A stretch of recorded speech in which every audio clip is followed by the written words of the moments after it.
of look at all the wordplay you've done and all the acronyms and stuff. Um, it really goes in order. And the funny thing about it is like my middle name's Lane, so I'm always like Blake. I stay in my lane, and my last name's Permit, so I have a permit to do so. And it's just funny because if you don't share, you're not going to turn honest.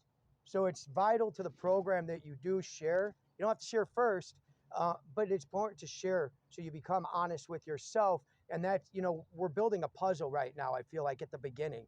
And, some of us are 1,000-piece puzzle, some of us are a 20-piece puzzle. But in order to build that puzzle, you have to get through your steps. You have to listen to what, others say in these meetings, and you just have to follow direction. And it's funny because if first attempt in learning, this is a learning process. It's not a school process. There's no test or quiz, but it's important to always stay open to learn new things. The minute you close yourself, in my eyes, you really become an idiot. Second off, if you don't share your pain, then you're not going to get through your pain. Like, there's what, 7 steps of grieving. Like when you lose somebody, you have to go through those steps in order to fully come out on the other side a better person of that loss in your life.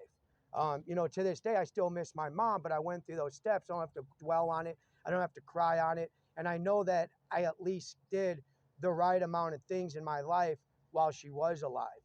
And don't even think about changing him, her, or hope. That's, again, stay in your lane.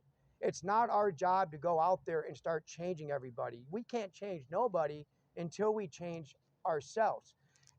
Even like psychiatrists, psychologists, they don't really change you. They just change your thinking process so you have an open view towards others, which then in reality should then make you a new person.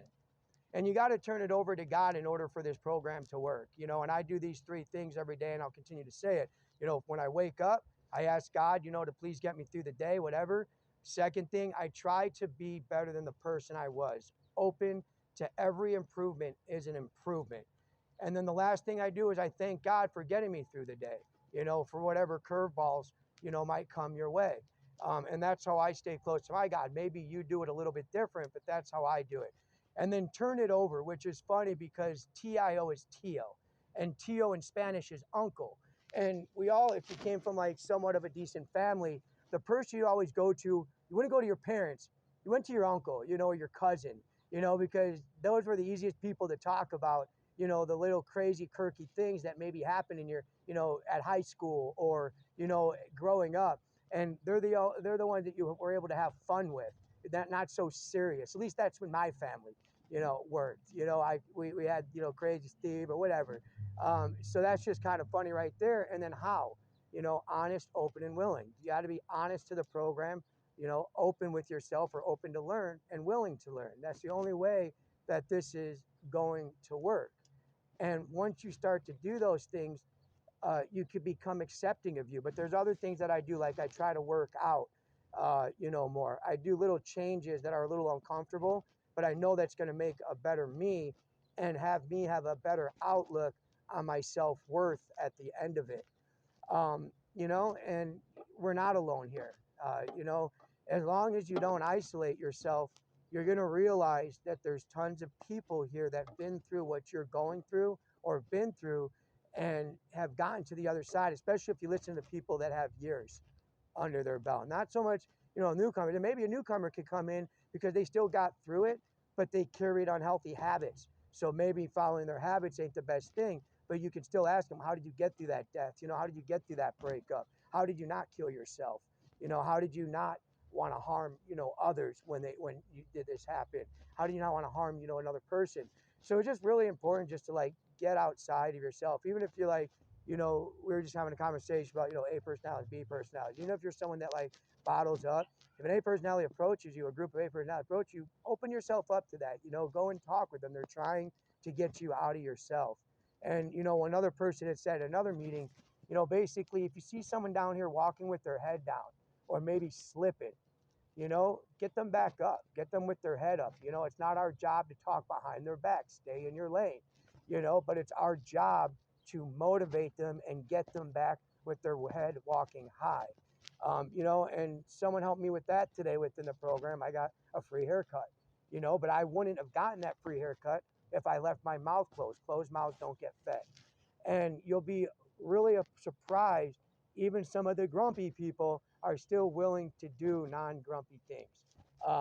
Because it's service, and they're all about the program. So just kind of pick your garden wisely, and you'll see yourself grow. If you stick with the weeds, you're going to grow with weeds. But if you stick with the roses, you'll grow into a beautiful flower. But just remember that we're a puzzle. And we're just trying to get the pieces together. For whatever missing piece there is, that's when another fellowship, friend comes in, and that might be the missing piece that you're missing in your set of puzzles. So if that all makes sense, the wordplay up there, I hope I kind of followed the guidelines. And then, what was the first sentence in the reading that you just read again? Sorry, my bad. But that's very important.